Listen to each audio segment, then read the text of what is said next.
अस्सलाम वालेकुम। Lecture 105 caps 1 का स्टार्ट हो गया जी।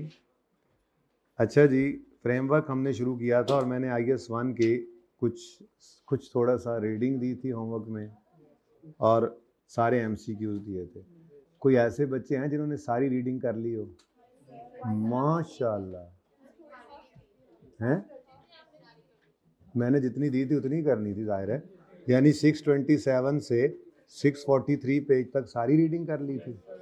कितने बच्चों ने किया, ज़रा हाथ खड़ा करें। गुड। मसले मसाइल थे बहुत ज़्यादा थे ना। ए जी पहले ही मुक जाना काम।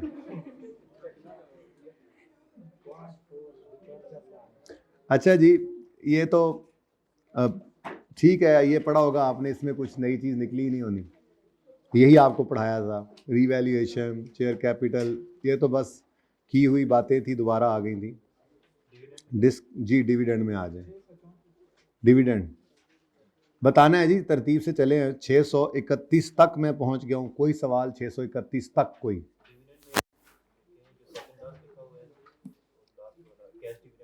इफ नेचर ऑफ डिविडेंड नहीं पता तो आप फाइनल अज्यूम करेंगे। इफ टाइप नहीं पता तो कैश अज्यूम करेंगे। If nothing is mentioned then assume bonus shares are distributed from retained earnings.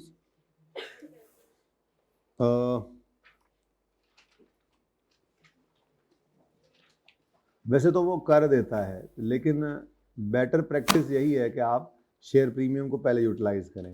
बहरहाल अभी तो आई कैप ने ये कहा हुआ है कि बोनस शेयर्स के बारे में अगर वो लिखा हो कि बोनस शेयर्स एज डिविडेंड हैं, तो उनको कहाँ से निकालो? रिटेन्ड अर्निंग से। और अगर वो बोनस इशू है एज फ्री शेयर्स बस, तो फिर उनको कहाँ से, बैंक को कहाँ पे? शेयर प्रीमियम से डेबिट करो। अब जब ये क्लियर नहीं भी किया था ना आईकेप ने अपनी किताब के अंदर, तो हम आईकेप से पूछे तो कहते थे कि अगर किसी बच्चे ने शेयर प्रीमियम की बजाय रिटेन अर्निंग से कर दिया, रिटेन अर्निंग की बजाय शेयर प्रीमियम से कर दिया, तो हम नंबर दे देते होते हैं, अनलेस कि वो खुद स्पेसिफाई कर दे कि ये कहाँ से हुआ है। और आपने देखा है सवालों में अब वो लिख देता है कि इसको आपने कहाँ से करना है, रिटेन अर्निंग्स ये शेयर प्रीमियम से, या फिर वो डिविडेंड का लफ्ज़ लिख देता है। तो बहरहाल आप अपने रूल पे ही रहें। ये ऑप्शन जो है तो आप फिर उसी पर रहें जो एक ऑप्शन मैंने आपको बताया हुआ है। अगर एज डिविडेंड कहेगा तो रिटेन अर्निंग को डेबिट करना, और अगर खामोश होगा तो शेयर प्रीमियम में डाल देना। ठीक है, यहाँ तक कोई मसला? इस सफ़े तक कोई मसला? जी बिल्कुल, राइट इशू का मतलब ही यही है कि आपने new shares existing share holders को उसी परसेंटेज में इशू किए जिसमें पहले उनकी शेयर होल्डिंग थी। यानी हर 5 वाले को एक नया शेयर मिला तो 10 वाले को 2 मिले, ताकि शेयर होल्डिंग डिस्टर्ब ना हो। ऐ ना हो तुसी डायरैक्टर बन जाओ सारे लैके, तो मैं बाद से आवा दफ्तर से आपको भाईजान आज आप डायरेक्टर नहीं, राइट इशू सारा मैंने ले लिया। IPO, इनिशियल पब्लिक ऑफरिंग, वो फर्स्ट टाइम भी हो सकता है, वो सब्सिक्वेंटली भी हो सकता है। जनरल पब्लिक को भी शेयर इशू कर सकते हैं आप। ठीक है जी। अच्छा जी, 6-7 लर्निंग ऑब्जेक्टिव 7 में कुछ बातें हैं, जिसमें पहली चीज़ मैं रिपोर्टिंग पीरियड के बारे में बता दूं आपको कि रिपोर्टिंग पीरियड जो है वो एटलीस्ट एनुअली वो रिपोर्ट करे। Financial statement should be presented at least annually. If any entity changes the date of end of its reporting period and reporting period is longer और शॉर्टर देन 1 ईयर, तो फिर financial statements में बताओ क्या period cover किया है इन्होंने, क्यों आपने चेंज किया है, और ये भी बताओ कि पिछले साल से ये साल कंपैरेटिव नहीं रहा। मसलन आपका ईयर एंड था 1 जनवरी से 31 दिसंबर, ठीक है जी। यहाँ पे आपने डिसाइड किया, लेट्स से ये 2024 की बात है, आपने डिसाइड किया नहीं जी हम अपना ईयर एंड जो है वो 30 जून पे बनाएंगे। वैसे ये भी लॉ के अंदर अलग लिखा हुआ है, फिर कंपनीज एक्ट पढ़ोगे तो पता लगेगा कि मैक्सिमम कितना ज़्यादा आप बढ़ा सकते हैं फाइनेंशियल स्टेटमेंट्स को। एनीवेज फिलहाल तो IS 1 की बात है। IS 1 कहता है अगर आपने इसको चेंज किया और लेट्स से 31 मार्च कर लिया, तो ये फिर 12 की बजाय 15 महीने की फाइनेंशियल स्टेटमेंट्स होंगी। या आपने यहाँ पर डिसाइड किया नहीं जी हम तो 30 जून पर ईयर एंड किया करेंगे, तो ये साल से कम हो गया है। अगर आपने ऐसा किया है, वैसे तो एनुअली आपने प्रेजेंट करनी है फाइनेंशियल स्टेटमेंट्स। अगर ईयर एंड चेंज किया है जिस वजह से आपका फाइनेंशियल ईयर 1 साल से कम या ज़्यादा हो गया है, तो फिर आपने क्या करना है, जो पीरियड कवर किया है उसको डिस्क्लोज करो। शुड डिस्क्लोज, फाइनेंशियल स्टेटमेंट्स में डिस्क्लोज करो period covered by financial statements, reason क्यों चेंज किया है, क्यों नहीं है ये 1 साल, और फैक्ट भी बताओ कि कंपैरेटिव फिगर्स प्रीवियस ईयर की कंपेरेबल नहीं है। ठीक है, ये भी एक अच्छा पॉइंट है, एमसीक्यूज में आ सकता है। मटीरियलिटी कहते हैं जी, मटीरियलिटी कहते हैं जी ऐसी चीज जो आपके डिसीजन को बदल दे, यानी जो आप चीज को ज्यादा क्लियर करें तो अगर किसी चीज का ओमिट हो जाना या मिस स्टेट हो जाना या ऑब्सक्योर लिखा हुआ है, 3 चीजें होती हैं, ओमिटिंग सिरे से गायब कर दो चीज, मिस स्टेटिंग गलत शो करो, ऑब्सक्योरिंग छुपा दो। ठीक है, अगर किसी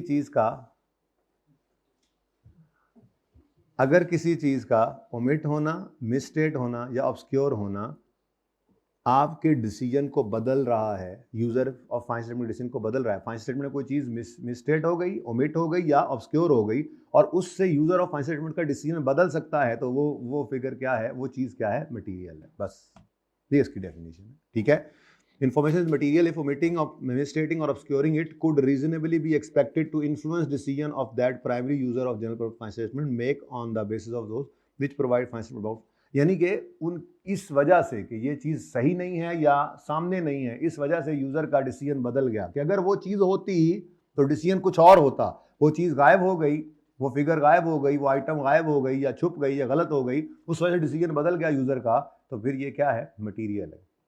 ठीक है, इसमें कोई थ्रेशोल्ड ऐसे नहीं दिया जाता, आपकी किसी बड़ी कंपनी के लिए जो है वो करोड़ रुपया भी इमटेरियल हो सकता है, कि छोटी कंपनी के लिए जो है वो लाख रुपए भी मटेरियल हो सकता है। ठीक है, तो materiality can be due to size, can be due to nature of event, size की वजह से भी मटीरियल हो सकती है और नेचर की वजह से भी। कंपैरेटिव इंफॉर्मेशन कहता है जी लाजमी है कि आपने हर फाइनेंशियल स्टेटमेंट्स को, आइटम को, हर कंपोनेंट ऑफ फाइनेंशियल स्टेटमेंट में कंपैरेटिव ईयर देना है कम से कम एक, यानी आपने 2 साल की इनकम स्टेटमेंट बनानी है, 2 साल की बैलेंस शीट बनानी है, 2 साल की चेन इक्विटी बनानी है, 2 साल की कैश फ्लो बनानी है, 2 साल के ही नोट्स बनाने हैं। ठीक है, लेकिन आपने IAS 8 में पढ़ा था, अगर कोई चेंज इन अकाउंटिंग पॉलिसी है, रिट्रोस्पेक्टिवली अप्लाई किया आपने, या कोई प्रायर ईयर एरर करेक्शन है, तो फिर आप 3 बैलेंस शीट्स बनाते थे। ये यहाँ पे लिखा हुआ है। Comparative information respect of preceding period is also required. Comparative information of the preceding period is required. ठीक है, बस इतनी बात याद हो। अब एंटिटी शेल यानी कंपैरेटिव देना है, लेकिन आपके लिए क्या है, आपको सवाल में कहे तो कंपैरेटिव बनाना है वरना नहीं, लेकिन फाइनेंशियल स्टेटमेंट्स IAS 1 कहता है बनाओ लाजमी कंपैरेटिव के साथ। ठीक है, entity shall include comparative information for narrative and descriptive information if it is relevant to understanding the current period. वो कहता है कि एक तो फाइनेंशियल फिगर्स जो हैं, P&L की सेल, कॉस्ट ऑफ सेल, इसी तरह से बैलेंस शीट के अंदर एसेट्स, लायबिलिटीज, इनके कंपैरेटिव देने ही है। नीचे जो आपने अंग्रेजी में लिख के कोई बात बताई हुई है, अगर आपको लगता है कि वो भी पिछले साल वाली अंग्रेजी लिख कर बताना बेहतर है यूजर के लिए, तो वो भी लिख कर दे दें।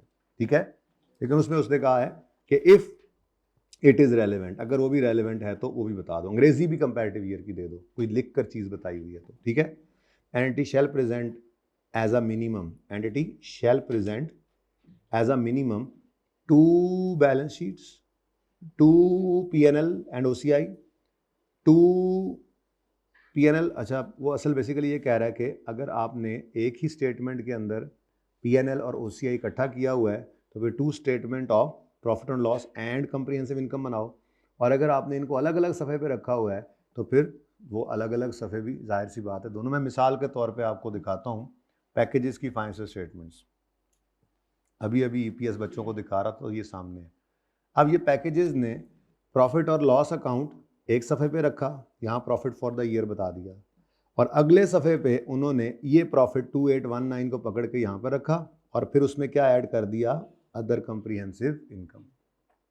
हम इसको एक ही सफ़े पे बना लिया करते थे। ठीक है, लेकिन जब आइटम ज़्यादा, आपका तो आइटम ही एक है ना अभी सिलेबस के अंदर, तो हम एक ही सफ़े पे बनाते हैं। अगर किसी के बहुत ज़्यादा आइटम्स हों OCI के अंदर, तो P&L अलग ऑप्शन स्टैंडर्ड देता है, P&L अलग बना लो, OCI अलग। अब यही बात उसने लिखी हुई है कि क्या कर लो, 2 साल का P&L बनाओ और 2 साल का OCI बनाओ, अगर ये अलग अलग सफ़े पे हैं, और अगर एक ही पे है तो 2 साल की SOCI बना दो बस। ठीक है, अच्छा जी, कहाँ थे हम, यहाँ थे हम। ठीक है, तो at least 2 balance sheets, 2 statement of comprehensive profit और loss and OCI, 2 separate P&L if presented अगर अलग हैं, 2 स्टेटमेंट ऑफ कैश फ्लोज, 2 स्टेटमेंट ऑफ चेंज इन इक्विटी, यानी 2 साल की, ठीक है, और रिलेटेड नोट्स। लेकिन आईए सेठ ने यह बताया था an additional third statement of financial position at beginning of preceding period is also required when an entity applies accounting policy retrospectively, make a retrospective restatement या रिक्लासिफाइज आइटम ऑफ फाइनेंशियल स्टेटमेंट्स। कि कोई आप पहले मिसाल के तौर पे आपकी कमीशन इनकम अदर इनकम होती थी, अब आपका मेन काम ही वही बन गया, आपने उसको रेवेन्यू में डाला, तो ये रिक्लासिफिकेशन है। तो जितने साल से आप नज़र आ रहा था आपको, पिछला साल भी कंपैरेटिव भी रीस्टेट करोगे, ठीक है, और बैलेंस शीट को भी अगर उससे रिलेटेड कोई इफेक्ट पहुंच रहा है तो बैलेंस शीट भी तीसरे साल की बनेगी। ये ऐसे ही है जब मैंने आपको कहा था अगर पॉलिसी चेंज हो, let's say change in policy है, लेट्स से क्यों, जाकर देख लें कि लेट्स से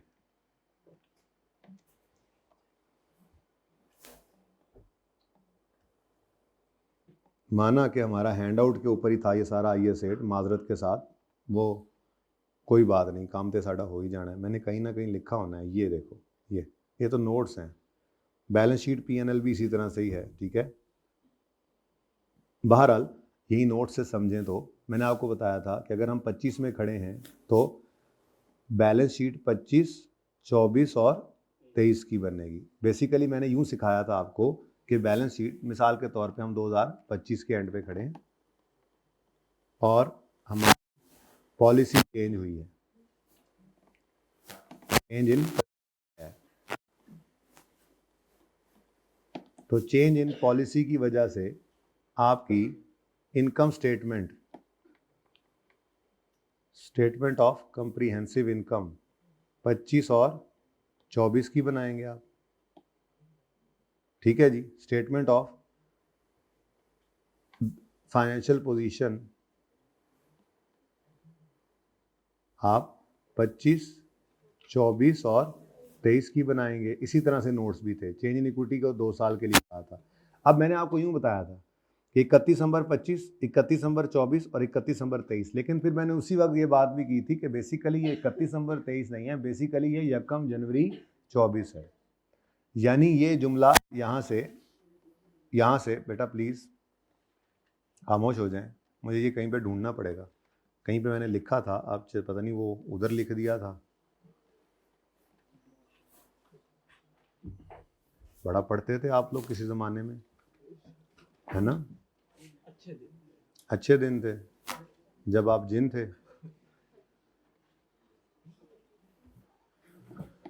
मुझे लगता है वो मैंने बोर्ड पे लिखा था, बहरहाल मैंने आपको ऐसे ही समझाया था ज़रूर।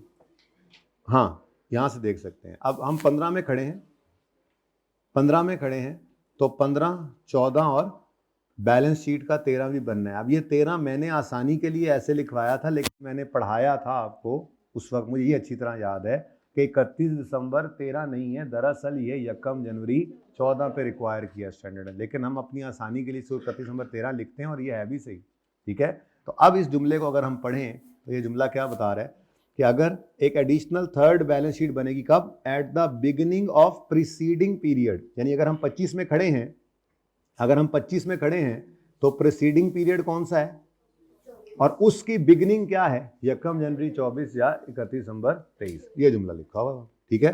At the beginning of preceding period is also required when entity applies accounting retrospectively या रीस्टेट, कोई एरर प्रायर का सही करे या रिक्लासिफाई कर रहे हैं, ठीक है।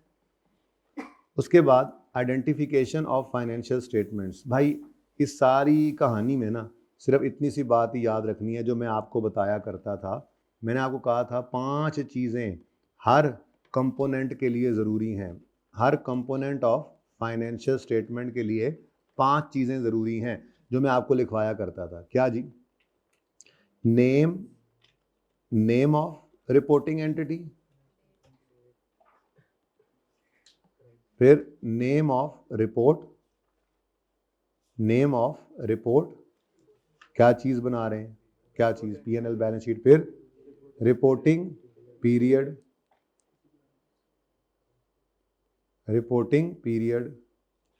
फिर रिपोर्टिंग करेंसी, और फिर लेवल ऑफ राउंडिंग ऑफ। ये मैं बोला करता था, यहाँ से देख के बोला करता था। असल में मैंने कहा था, बड़े भाइयों ने कहा हुआ है, ये बड़ा भाई है, दो बड़े भाई हैं फाइनेंशियल स्टेटमेंट्स में के लिए, एक आप यहाँ पढ़ रहे हैं IAS 1 और यानी IFRS, और दूसरा है कंपनीज एक्ट जो आगे जाके पढ़ेंगे। Entity shall clearly identify financial statements and distinguish them from information in the same published financial. उसको अलग अलग रखना है, पता लगे P&L ये है, बैलेंस शीट ये है, ऐसे क्लियर नजर आना चाहिए। ये जो मैं आपको दिखा रहा था फाइनेंशियल स्टेटमेंट, ऐसे क्लियरली पता लगना चाहिए। ये क्या है जी? Statement of financial position. ये क्या है जी? स्टेटमेंट ऑफ प्रॉफिट और लॉस। क्या है जी? Statement of other comprehensive income. क्या है जी? Statement of changes in equity. क्या है जी? Statement of cash flows. नस गया जो वारी आई है। और क्या है जी? नोट्स टू द, पांचवा क्या होता था component? Notes to the financial statements. Notes to the financial statement. और दूसरी बात जो एक एडिशनल है, जो हमने अभी तक नहीं पढ़ी थी, वो ऐसे है, छुपी हुई है। क्या है ये? Unconsolidated P&L, balance sheet, chain equity, cash flows, ठीक है, जिसको आप सेपरेट फाइनेंशियल स्टेटमेंट्स भी कहते हैं, ठीक है। और दूसरी चीज आपके सिलेबस में नहीं है, वो क्या है? कंसोलिडेटेड। तो ये एक एडिशनल चीज इसके अंदर लिखी हुई थी।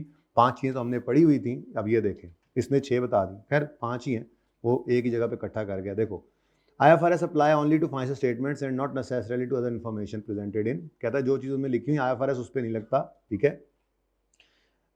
एनुअल रिपोर्ट में, रेगुलेटरी फाइलिंग में, कोई हमारे जैसे आप जाके कंपनीज एक्ट पढ़ेंगे तो उसके अंदर कुछ डिस्क्लोजर्स हैं जो आपके IFRS में नहीं है, तो वो एडिशन टू दैट हैं, वो आपने अपने लोकल लॉ को देखते हुए बनाने होते हैं, ठीक है। अच्छा जी, अब entity shall clearly identify each financial statement and notes. In addition, entity shall display the following information prominently and repeat it whenever necessary, ठीक है। क्या चीज? नेम ऑफ रिपोर्टिंग एंटिटी और other means of identification and any change in information from, बस name. क्या बताना है जी आपने? Name of reporting entity. फिर whether financial statements are of individual और ग्रुप, सेपरेट हैं या सेपरेट फाइनेंशियल स्टेटमेंट्स हैं या कंसोलिडेटेड हैं, बताओ। फिर date of the end of reporting period. फिर presentation currency and level of rounding of, ठीक है, ठीक है। तो ये आपने बतानी है बातें, आइडेंटिफिकेशन होनी चाहिए। फिर फेयर प्रेजेंटेशन देनी चाहिए इसको। फेयर प्रेजेंटेशन तो आप पढ़ ही रहे हैं, फेयर प्रेजेंटेशन उसने भी यहीं पर वही किया होगा। Fair present require faithful representation, ठीक है जी, as set out in conceptual framework, ठीक है। और with additional disclosure when necessary, presumed result can achieve fair presentation, and it cannot rectify inappropriate accounting policy either by disclosure और policies। कहता है जी ये ना करना कि कोई पॉलिसी इनअप्रोप्रिएट है तो उसको आप डिस्क्लोज करके अप्लाई कर देंगे, जी ये हमने ऐसे अप्लाई किया, नहीं, इनअप्रोप्रिएट तो इनअप्रोप्रिएट रहेगी, ठीक है। तो फेयर प्रेजेंटेशन होनी चाहिए। Compliance with IFRS, entity whose financial statements comply with IFRS shall make an babange dahal explicit and unreserved statement of such compliance in the notes. Entity shall not describe financial statement as complying with IFRS unless they comply with, वो कहता है financial statements अगर आपने as per IFRS बनाई हैं तो इसका आपने बिल्कुल साफ सुथरा एक दावा करना है। दावा दिखाता हूं, आपका तो सिर्फ IAS 1 है ना, बाकी चीजें तो अभी पढ़ी नहीं है ना, वो तो आगे जाकर आएगा इंशाल्लाह आपका।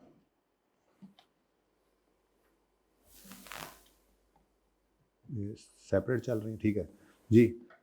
IAS 1 है ना, कंपनीज एक्ट है नहीं, तो IAS 1 यहाँ पे nature of company, legal status और नेचर आ गया।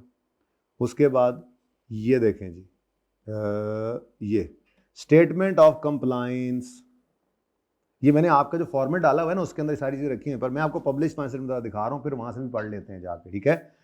These financial statements have been prepared in accordance with accounting and reporting standard applicable in Pakistan. Accounting and reporting standards comprise of IFRS, ठीक है, issued by IASB, ठीक है, and notified by Companies Act and provision of directives under Companies Act, ठीक है, सही है ना। तो ये क्या किया? compliance and where provision of directives issued under Companies Act differ from IFRS, provision of and directives issued under Companies Act have been followed। कहता है जी जाहिर सी बात है, अगर कोई IFRS और हमारा लोकल लॉ कहीं कॉन्ट्राडिक्ट हो जाए तो लोकल लॉ की माननी पड़ती है। वैसे हमने इन दोनों से कंप्लाई किया हुआ, ठीक है। अब ये क्या है जी, स्टेटमेंट ऑफ कंप्लायंस। तो ये उसने लिखा हुआ था, ये आपके जो फॉर्मेट मैंने डाला हुआ है ना इस चैप्टर के अंदर, नेस्ले की 5 स्टेटमेंट्स का, उनके अंदर यही नोट्स यहीं से शुरू होते हैं। लीगल स्टेटमेंट है नेचर, फिर स्टेटमेंट ऑफ कंप्लायंस आती है। तो आपने कंप्लायंस विद आईएफआरएस की एक्सप्लिसिट और अनरिजर्व्ड स्टेटमेंट देनी है, ठीक है। अच्छा, departure from IFRS in rare circumstances, extremely rare circumstances, अगर मैनेजमेंट समझती है कि compliance with requirement of IFRS misleading हो सकता है या ये कन्फ्लिक्ट करेगा किसी कॉन्सेप्चुअल फ्रेमवर्क वाली चीज से, तो एंटिटी डिपार्ट कर सकती है, लेकिन ठीक है, और otherwise does not prohibit such a departure and entity shall कहता है entity shall depart from requirement if regulatory framework requires. जैसे मैंने अभी पढ़ाया कि जहां पर हमारा लोकल लॉ कुछ और कहे और स्टैंडर्ड में कुछ और लिखा हो, तो फिर आपको मजबूरी में लोकल लॉ की माननी पड़ेगी। जब ऐसा होगा तो मैनेजमेंट ये बातें बताएगी कि मैनेजमेंट ने कंक्लूड किया है कि फाइनेंशियल स्टेटमेंट ज़्यादा फेयरली प्रेजेंट करेंगी, और उन्होंने कंप्लाई किया है आईएफआरएस के, एक्सेप्ट सिर्फ वो वाली चीज़ जहाँ से है, और जिस आईएफआरएस से डिपार्चर किया उसका टाइटल बताएंगे, और for each period presented financial effect of departure on each item in financial statements. ये बहुत ऊपर की बात है, बहरहाल लिखी हुई है, चूंकि मैंने थोड़ा सा आपको आइडिया दे दिया, वो बस एक लाइन से ही याद रख लेना, ठीक है, कि डिपार्चर अगर होगा तो उसको कर सकते हैं। अगर लोकल लॉ और आईएफआरएस में कॉन्ट्रडिक्शन आए तो यू कैन डिपार्ट, लेकिन उसके लिए फिर एडिशनल डिस्क्लोजर देने पड़ेंगे कि आपने तो की थी, पर ज़्यादा बेहतर यही लग रहा है कि प्रेजेंट फेयरली करेंगे। अगर हम इस तरह से करें तो फिर आईएफआरएस बाकी सारा अप्लाई किए हैं हमने, सिर्फ एक जगह ये एक्सेप्शनली हमने डिपार्ट किया है, जिस स्टैंडर्ड से डिपार्ट किया है वो बता दें और कंपैरेटिव्स में भी उसका असर बताएं। If relevant regulatory framework prohibits departure from requirement, entity shall maximum extent possible reduce the perceived misleading aspects of compliance by disclosing title of IFRS. वही वाली बातें हैं, for each period presented adjustment. तो इस सारी कहानी को आपने रिप्लेस कर लिया, सिर्फ इतनी बात कि अगर डिपार्चर फ्रॉम आईएफआरएस हो, दो सूरतों में हो सकता है, या आपको लगता है कि डिपार्चर से ज़्यादा फेयर प्रेजेंटेशन आएगी, ठीक है, या होता नहीं है वैसे, वो एक्सट्रीमली रेयर सर्कमस्टांसेस में, लेकिन ये कभी कभी हो जाता है, ठीक है, कि आपका लोकल फ्रेमवर्क, लोकल लॉ आपको कहीं से डिपार्ट करा रहा हो तो कर सकते हैं, लेकिन फिर डिस्क्लोजर देने पड़ते हैं। क्या जी, कि जी आपने कोशिश की थी, ठीक है, कि मैनेजमेंट ने, पहली बात उनको लगता है कि बेहतर प्रेजेंटेशन आएगी, दूसरा उन्होंने बाकी स्टैंडर्ड से अप्लाई किया हुआ है, और फिर स्टैंडर्ड का नाम, बस इतनी बात याद रख लो, ठीक है जी।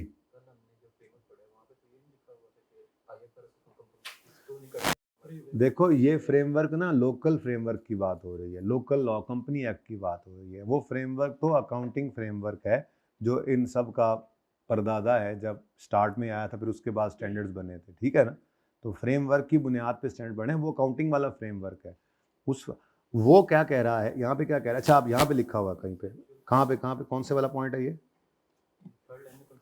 Third, title of IFRS from which entity has departed, the nature of departure including treatment that IFRS would require, the reason why treatment would be so misleading in circumstances that it would conflict with the objective of financial statement set out in, and the treatment adopted। अगर ऐसा हो तो, अगर आप करते हैं तो, उन्होंने ये नहीं कहा कि ऐसा होता है। वैसे तो IFRS कंट्रडिक्शन आए तो हम IFRS को ही फोकियत देते हैं, लेकिन यहाँ पर वो क्या कह रहा है, इन रेयर सर्कमस्टांसेस अगर आपको लगता है कि इस फ्रेमवर्क छोड़ना गड़बड़ कर देगा तो फिर फ्रेमवर्क पे आ जाओ, इससे डिपार्ट करो, लेकिन फिर ये डिस्क्लोजर दे दो। वैसे नॉर्मल रूल यही है कि जब कॉन्ट्रडिक्शन आता है तो हम स्टैंडर्ड पे जाते हैं, लेकिन यहाँ पे कह रहा है इन रेयर सर्कमस्टांसेस अगर आप कंक्लूड कर रहे हैं कि कंप्लायंस विद रिक्वायरमेंट जो है वो मिसलीडिंग हो जाएगा तो डिपार्ट कर भी सकते हो, लेकिन फिर बताना पड़ेगा।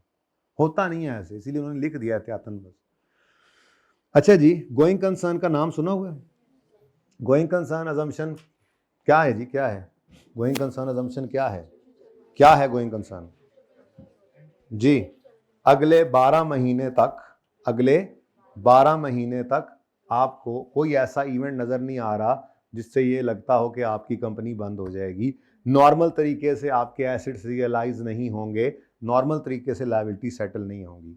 पता है क्या होता है, आपने मिसाल के तौर पे करोड़ों रुपए लगा के एक फैक्ट्री बना दी, फैक्ट्री अब लग गई है तो नॉर्मल तरीके से ये एसेट ने रियलाइज कैसे होना है, ये फैक्ट्री अगले 15-20 साल चलेगी, चल के इससे गुड्स बनेंगी, वो गुड्स बिकेंगी तो वहाँ से रेवेन्यू आ रहा होगा और उसके अगेंस्ट कॉस्ट जो है वो हम डेप्रिसिएशन के तौर पे चार्ज कर रहे होंगे। और लाइबिलिटीज़ नॉर्मल तरीके से 5 साल 7 साल का लोन है, आहिस्ता आहिस्ता पे करना है या इकट्ठा करना है, वो नॉर्मल तरीके से पे होता जा रहा होगा। ये गोइंग कंसर्न अजम्पशन वैलिड हो तो ऐसा होता है। जो फाइनेंशियल स्टेटमेंट्स हम बनाते हैं इनमें बुनियादी पिलर्स में से ये पिलर है, एक वो एक्रूअल बेसिस ऑफ अकाउंटिंग हमने पढ़ा था और दूसरा गोइंग कंसर्न अजम्पशन। तो गोइंग कंसर्न अजम्पशन क्या है, एक बेसिक पिलर है जिसके ऊपर आपकी वो फाइनेंशियल स्टेटमेंट्स जो आपने बनाना सीखी हैं वो टिकी होती हैं, ठीक है। और अगर ये गोइंग कंसर्न अजम्पशन वैलिड ना रहे तो फाइनेंशियल स्टेटमेंट्स की शक्ल भी ये नहीं रहती, फिर आपके एसेट्स ब्रेकअप वैल्यूज पे एसेट्स लायबिलिटीज नजर आते हैं। मतलब ब्रेकअप वैल्यू क्या, रियलाइजेबल वैल्यूज। आप अपने एसेट को हिस्टोरिकल कॉस्ट पे नहीं रख सकते, आप ये देखेंगे कि आपको बाजार से इसके कितने पैसे अब मिलने हैं। लायबिलिटी को आप जो है वो कैरिंग अमाउंट पे नहीं रख सकते, बल्कि आप ये देखेंगे सेटल करके कितने पैसे देने पड़ेंगे, तो फिर ये बुनियाद सारी गड़बड़ हो जाती है। तो गोइंग कंसर्न अजम्पशन है क्या कि आपको अगले नेक्स्ट 12 मंथ्स में कोई ऐसा मसला नहीं नजर आ रहा, prepare when mayor assessment of, वो लफ्ज लिख लो मैं,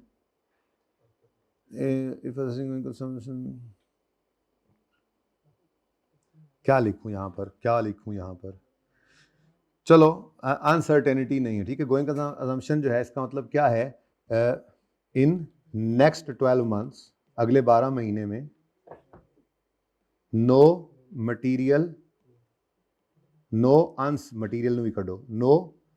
अनसर्टेनिटी दैट, जिससे शक हो के बिजनेस बंद हो जाएगा, दैट, अब ये अंग्रेजी बना दो ना, जिससे शक हो, दैट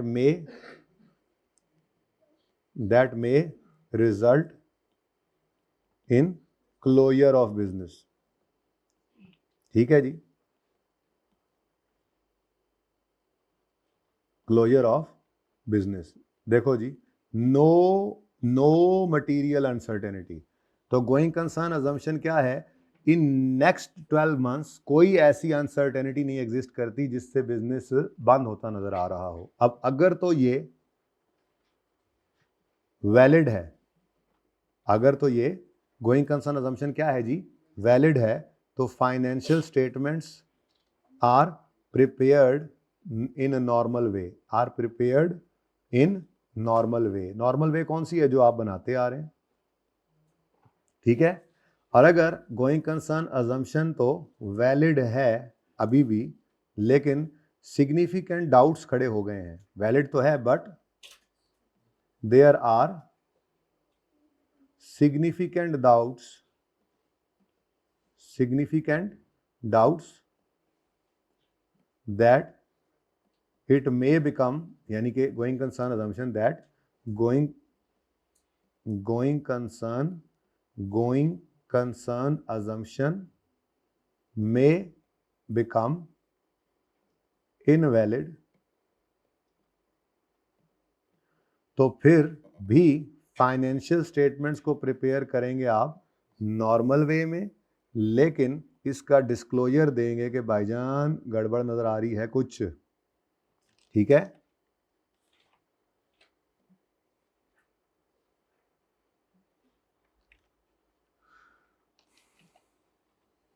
तो फाइनेंशियल स्टेटमेंट्स फिर भी की होया यार, फाइनेंशियल स्टेटमेंट्स तो फिर भी बनेगी नॉर्मल वे में, लेकिन आपको क्या करना पड़ेगा, मटेरियल अनसर्टेनिटी को डिस्क्लोज करना पड़ेगा, सिग्निफिकेंट डाउट जो है, ठीक है, उसको डिस्क्लोज करना पड़ेगा, डिस्क्लोज द अनसर्टेनिटी। ये किसी एमसीक्यू में आ जाए तो आ जाए, वैसे आपको इसकी हेल्प मिलेगी जाके जब आप ऑडिट पढ़ेंगे इंशाल्लाह, ठीक है जी। उससे पहले अगर एफएआर कॉर्पोरेट रिपोर्टिंग पढ़ लेंगे तो भी और अच्छी बात है। अच्छा जी, अगर ये इनवैलिड हो जाए, अगर गोइंग कंसर्न अजम्पशन क्या हो जाए, इनवैलिड हो जाए, तो फिर financial statements are not prepared normally way, normal way में नहीं बल्कि financial statements are prepared, financial statements are prepared on breakup values कह लें जी, बिल्कुल liquidation values, breakup values, NRV, कुछ भी कह लें, ब्रेकअप वैल्यूज पर बनेगी और डिस्क्लोजर भी देने पड़ेंगे कुछ, ठीक है जी, प्लस डिस्क्लोजर भी होते हैं। तो ये थोड़ी सी ऐसे समरी है गोइंग कंसर्न अजम्पशन की, किसी एमसीक्यू में ना आ जाए। आपके लिए सिर्फ इतनी सी बात याद रखना जरूरी है, गोइंग कंसर्न अजम्पशन वैलिड है, do nothing. Going concern assumption valid तो है लेकिन सिग्निफिकेंट डाउट्स हैं। आप शॉपर बना रहे हैं, शॉपिंग बैग्स प्लास्टिक वाले, बात चल रही है आजकल मीडिया में बहुत ज़्यादा कि जी ये तो बहुत गड़बड़ है, इसको बैन करना चाहिए। अभी हुआ नहीं है लेकिन जितना शोर होगा बना बचा हुआ है, आपको ये लग रहा है अगले 2-4-6 महीने में कोई ना कोई लॉ पास हो जाना है।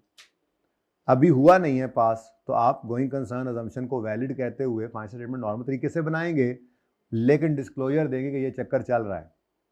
और अगर आप ईयर एंड पे मौजूद हैं, ईयर एंड के बाद या उससे पहले, ये बाद में भी हो जाए तो इतना गड़बड़ है, IAS 10 जाके कहेगा भाईजान ये तो सब कुछ ही गड़बड़ कर देता है। एनीवेज, अगर आपको ईयर एंड पर मौजूद हैं तो पता लग गया है कि लॉ पास हो गया है कि शॉपिंग बैग्स पर, शॉपरों पर पाबंदी है, ठीक है, तो अब आप तो ये शॉपर ही बना रहे थे, तो फिर आपकी फैक्ट्री क्या हो जाएगी, बंद, आप गोइंग कंसर्न नहीं रहेंगे और आपको अब नॉर्मल तरीके से अपने एसेट्स रियलाइज नहीं होने, लायबिलिटी सेटल नहीं होनी, बस आपको अब औने पौने बेच कर, ठीक है, कबाड़िए को चीज़ें बेच कर अब चीज़ें बंद करके निकलना पड़ेगा क्योंकि अब आप गोइंग कंसर्न ही नहीं रहे, ठीक है। तो इसको ज़रा अब यहाँ से पढ़ते हैं।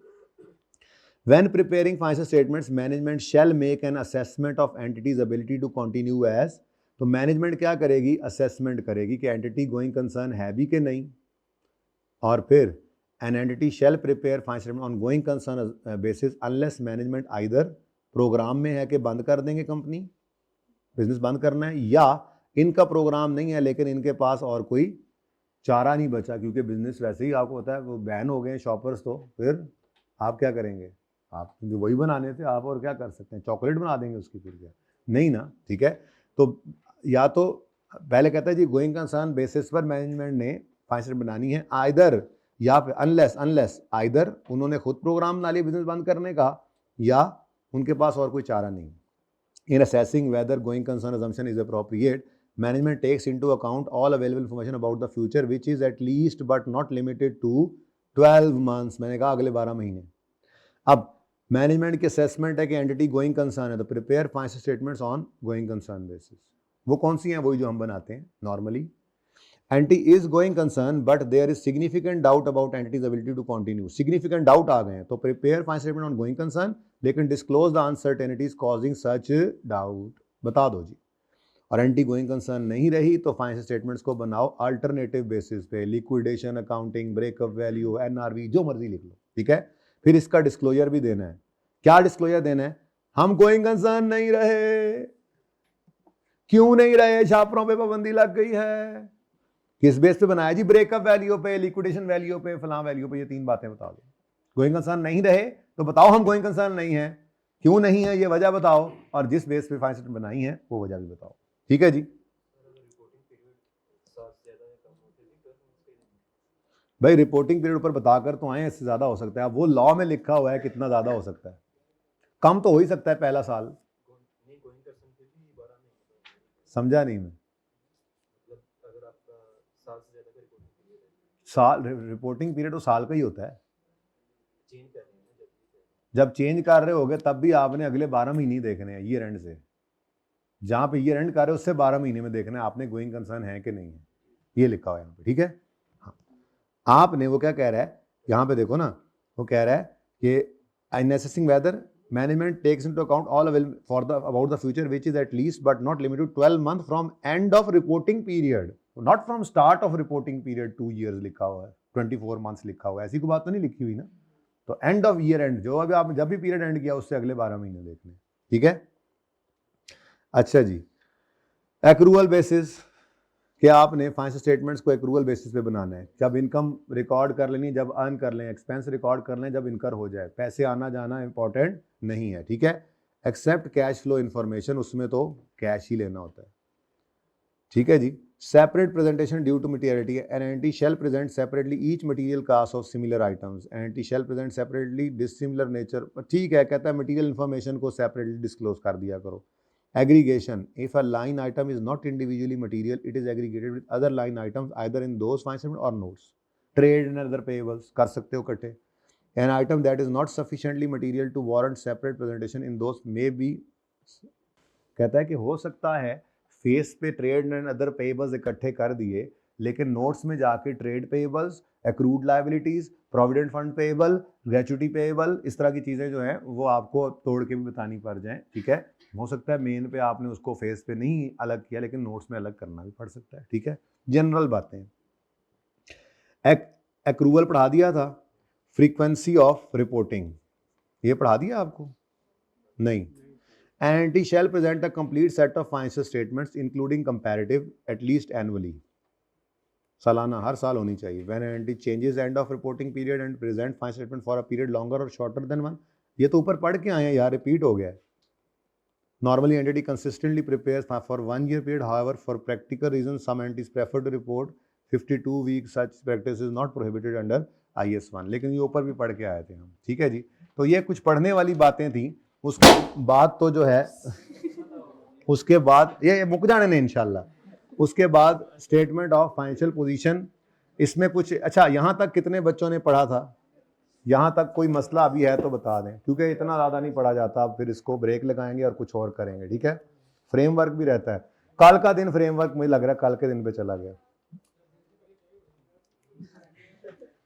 अच्छा यहाँ तक को मसला, चलें आगे।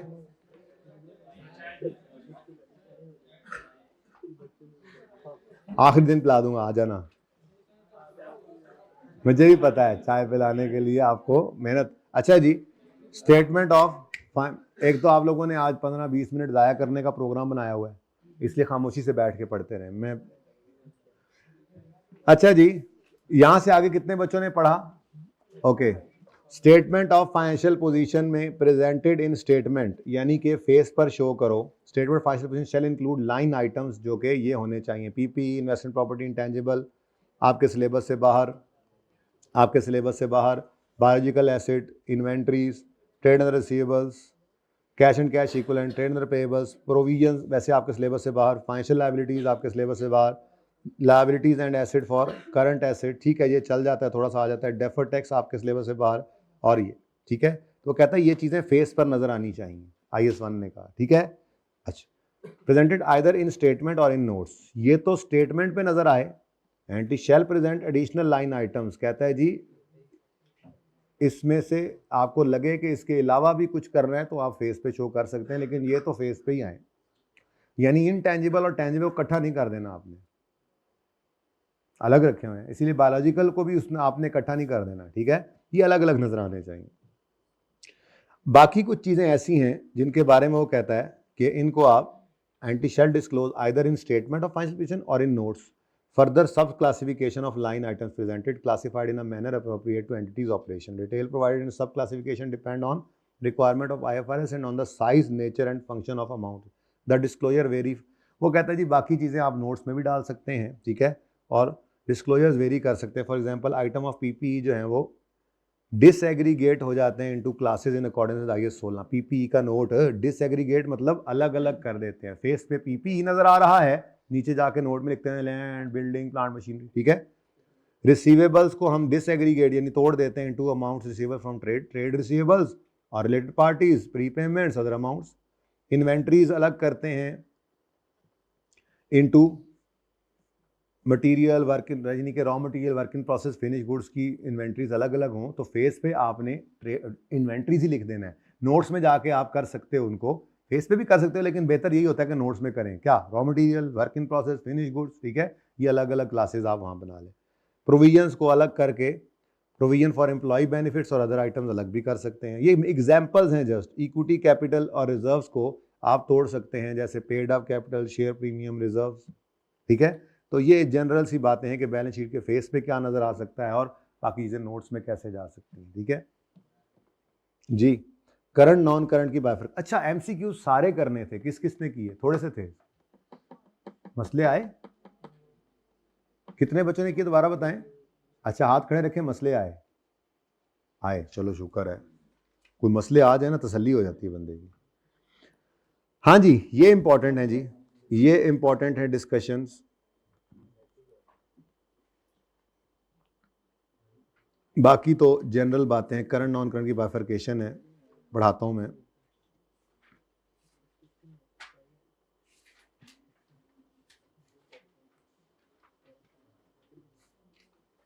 बाकी जनरल बातें सारी जो हमने की हुई हैं,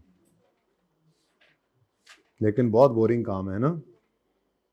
चलो कुछ तो कहीं नज़दीक तो लगाए ना, यहाँ तक तो ले आते हैं ना, ठीक है। अच्छा जी, करंट नॉन करंट की डिस्टिंक्शन करनी है लाजमी। क्या कहता है? Entity shall present current and non current asset and current and non current liabilities as separate classification in statement of, as separate classification. हम सेपरेट ही करते थे जी, ऐसा ही है। In statement of except when a presentation based on liquidity provides information that is reliable and more relevant। liquidity का मतलब होता है कि आप जो है वो क्या कर लो, जैसे पहले कैश लिख लिया, फिर आपने बैंक लिख लिया, फिर आपने डेटर्स लिखे, फिर आपने स्टोर स्टॉक्स, इस तरह उलट भी चल सकते हैं, आपको लगे कि ये ज़्यादा बेहतर बता रहा है। वरना आपने क्या करना है, करंट नॉन करंट को अलग अलग, और करंट के अंदर वैसे वो कह रहा है ना कि आपने एक एसेट लिखे और वहाँ पे कैश से शुरू करके उलट चलते आए, वो आपको अगर लगता है ज़्यादा बेहतर है तो। लेकिन when that exception applies an entity shall present all assets and liabilities in order of liquidity। फिर अगर ये एक्सेप्शन आपने लगा दी है तो फिर उलट चलकर एसेट्स लायबिलिटी सारे के सारे बताने होंगे, cash, bank, debtor, stores, stock, फिर ऐसे ही आगे बढ़ते चले जा रहे हैं, फिर आगे 41 का बायोलॉजिकल एसेट, इस तरह करके पर उलट हो जाएगा। सबसे लिक्विड ऊपर और सबसे कम लिक्विड नीचे, और ऊपर हेडिंग होगी एसिड्स की। फिर करंट नॉन करंट वाली बाइफिकेशन नहीं होगी। लेकिन आप तो जैसे बनाते हैं वैसे ही बनाइएगा, करंट नॉन करंट की बाइफिकेशन करनी है। वो कहता है एक्सेप्ट अगर दूसरी प्रेजेंटेशन ज़्यादा रिलायबल इन्फॉर्मेशन दे, नहीं हमें यही ज़्यादा रिलायबल दे रही होती है, बस ठीक है जाग दो। करंट नॉन करंट की बाइफिकेशन करनी है। यहाँ से सिर्फ इतनी सी बात ज़हन में रखी है, क्या? Entity shall present current and non current assets and current and non current liabilities as separate classification in balance sheet. बस ये याद रख लो, ठीक है। और भाई whichever method of presentation is adopted, entity shall disclose the amount expected to be recovered or settled after more than 12 months for each asset or liability combined amount। वो कहता है कि अगले 12 महीने के अंदर जो एसेट रिसीव होता नजर आ रहा है वो करंट है, और जो नहीं आ रहा, ऐसे ही किया था। तो an entity shall disclose the amount expected to be recovered in case of asset or settled in case of liability। जो amount expected to be received है अगले 12 महीने में, या जो अमाउंट एक्सपेक्टेड है to be settled after more than 12 month for each asset और liability that combines amount expected to be recovered or settled no more than 12 month after reporting period and more than 12 month after reporting period। no more than 12 month वाले current asset या current liability में आ जाते हैं, और more than वाले non current asset, और तोड़ दो इनको, ठीक है। ये तोड़ते आए हैं आप। Entity shall classify an asset as current, बहुत इंपॉर्टेंट। असल में ज़्यादा इंपॉर्टेंट बात तो यहाँ से इसकी बात तो करनी है, बाइफरकेशन, ये बड़ी इंपॉर्टेंट डेफिनेशंस है, ठीक है। ये आप इंट्रो में पढ़ के आते हैं, ठीक है ना। इंट्रो में मुझे पता चला है कि आप लोगों ने, मुझे खबरियों ने खबर दी हुई है कि आप लोग ये पढ़ के आते हैं। ये आपको MCQs भी आते हैं इसके, मुझे पता है, बड़े तेज़ हैं आप लोग, बताते नहीं हैं मुझे कि सर ये रहने दें। Entity shall classify an asset as current when it expects to realize the asset or intend to sell or consume it। या तो डेटर है तो पैसे एक्सपेक्टेड हैं कि आ जाएंगे, या वो कोई ऐसा एसेट है जिसको हम, इन्वेंट्री है, स्टेशनरी है, कंज्यूम कर जाएंगे, इन्वेंट्री है, सेल कर देंगे, ठीक है। तो अगर एक्सपेक्टेड है कि वो रियलाइज हो जाएगा, या एक्सपेक्टेड है कि उसको हम बेच देंगे या खा जाएंगे इन its normal operating cycle. Normal operating cycle मतलब 2-4 महीने के अंदर अंदर जो नॉर्मली हम जो है वो चीज़ें बेच देते हैं। इसीलिए इन्वेंट्री को हम कहाँ रखते हैं? करंट एसेट्स में। डेटर को कहाँ रखते हैं? करंट एसेट्स में। कि नॉर्मल साइकिल ये होता है 2-4-6 महीने के अंदर ये बिक जाएंगी, पैसे आ जाएंगे, ठीक है। अब अगर मिसाल के तौर पे कोई इन्वेंट्री 1.5 साल हो गया पड़ी या नहीं बिकी, तो क्या उसको उठा के नॉन करंट से करंट से नॉन करंट में ले जाएंगे? अगर डेटर ने पैसे नहीं दिए, वो लंबाई करी जा रहा है, ओवर ड्यू हो गया, प्रोविजन बनाएंगे। बैड डेट करने से पहले बड़े जोर लगाते हैं हम, तो डेटर अगर मौजूद है अभी तक, तो उसने पैसे 1.5 साल से नहीं दिए, तो क्या उसको नॉन करंट बना दें? नहीं। नॉर्मल अजम्पशन वही है कि नॉर्मल ट्रेडिंग साइकिल के अंदर इन्होंने आ जाना होता है अगले 12 महीने में, ठीक है। अब 12 महीने नहीं, बल्कि उसने क्या कहा, नॉर्मल ऑपरेटिंग साइकिल, ठीक है। या entity classify an asset as current when it expects to realise the asset और कंज्यूम इट और sell it in its normal operating cycle, या when it holds the asset primarily for purpose of trading. मकसद ही यही है कि अच्छा गाहक मिला तो शेयर्स खरीदने में बेच देंगे।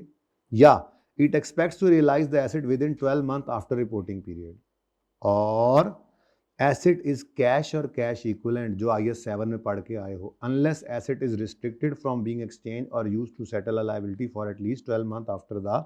ये एक्सेप्शन जो है ये आपकी, वो कहीं कोई रिस्ट्रिक्शन लगी हुई हो तो वो अलग बात है, वरना बस क्या चीज़ जी, ऐसे एसेट्स जो आप एक्सपेक्टेड है कि एक्सपेक्ट कर रहे हैं कि आपका एसेट क्या हो जाएगा, रियलाइज, या आपका एसेट बिक जाएगा, या आपका एसेट आप यूज कर लेंगे इन नॉर्मल ऑपरेटिंग साइकिल, ठीक है। या आपका मकसद ही क्या है इसको होल्ड करने का, क्या आपने इससे शॉर्ट टर्म ट्रेडिंग करनी है, या एक्सपेक्टेड है कि आप इस एसेट को रियलाइज कर लेंगे with in 12 month after reporting period, या ये क्या है, ये कैश और कैश इक्विवेलेंट IS 7 वाला, इसको कहाँ पे रखना है आपने, करंट एसेट्स में, ठीक है। Entity shall classify all other assets as non current, ठीक है। इस एग्जाम्पल को किया आपने कि नहीं किया? कोई मसला है तो बता दो जी। कितने बच्चों ने किया था इसको? B point. ये सोल्यूशन में फिर तो सवाल भी पढ़ना पड़ेगा।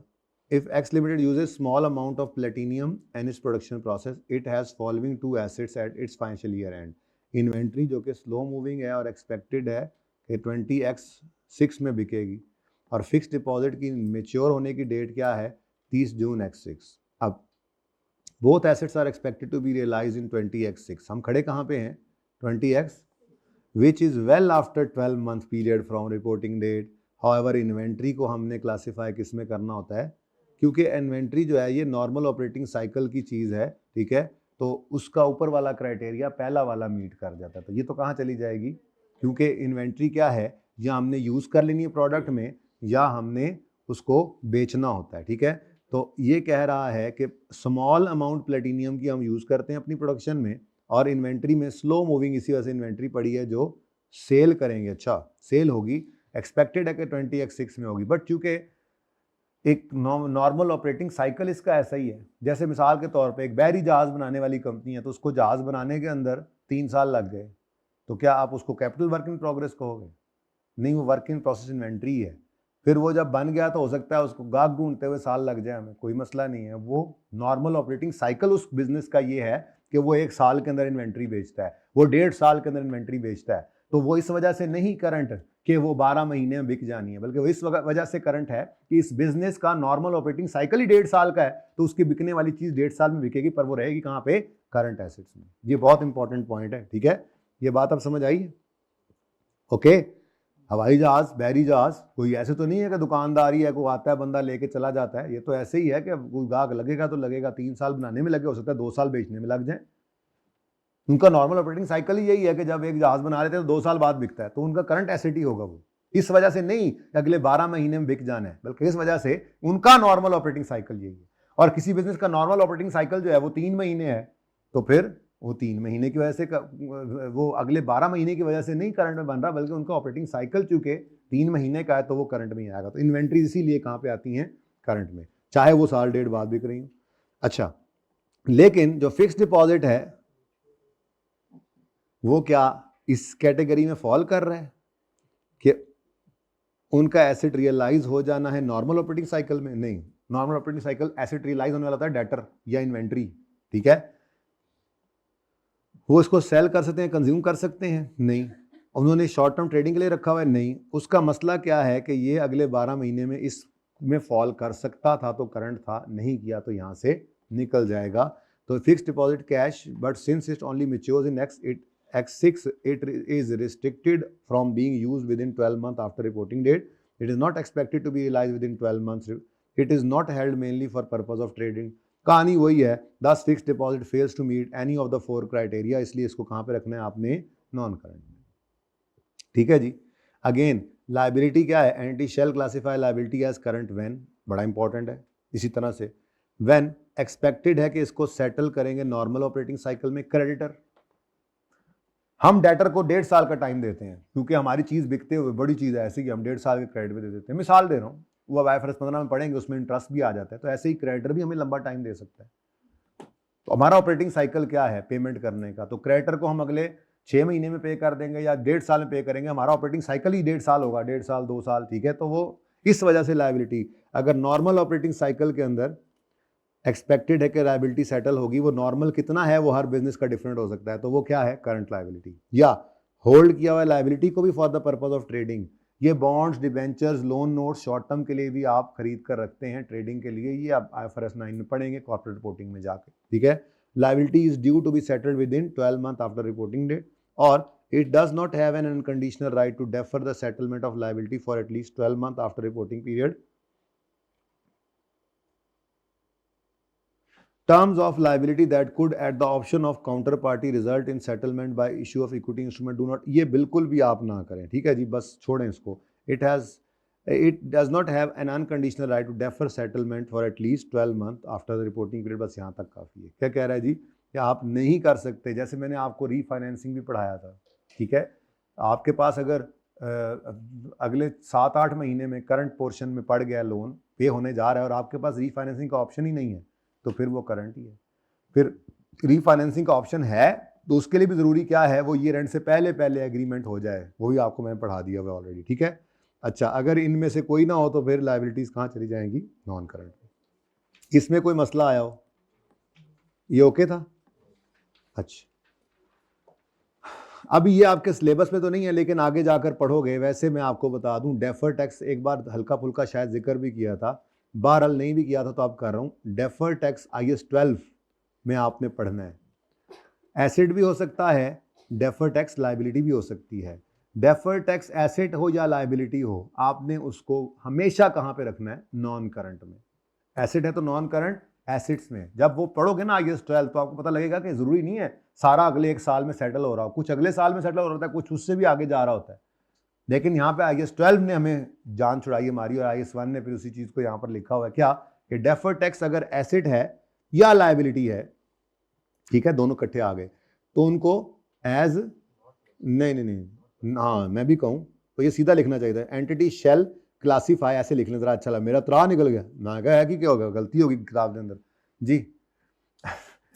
N entity shall classify deferred tax asset liability as a non current asset, ताकि ये याद रहे ना, ऐसे नॉन करंट एसेट, इनको कहां रखना है हमेशा, नॉन करंट एसेट या लायबिलिटी में, ठीक है। मैंने सीधा किया, बाकी वो भी सही लिखा होगा, ओके। लेकिन ये ज्यादा बेहतर लग रहा है, वहां क्या लिखा हुआ था, entity shall not classify as current, तो फिर भाई तुम वो लिखो ना जो करना है, entity shall classify deferred tax liability हो या asset as a non current liability और एसेट, ठीक है।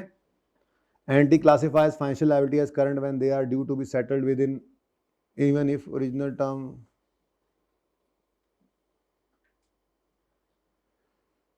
ये वाले बातें वैसे यही हैं जो आगे आपको बताई हुई हैं, ठीक है। आपको पहले entity classifies is, let's say loan, financial liability कहते हैं लोन को, as current when they are due to be settled within 12 months after reporting period even if original term was of period longer than, असल में loan कितने साल का लिया था, 5 साल का, लेकिन वो 4 साल गुजर गया, 5वां साल आ गया आगे, तो उसने क्या हो जाना है, करंट।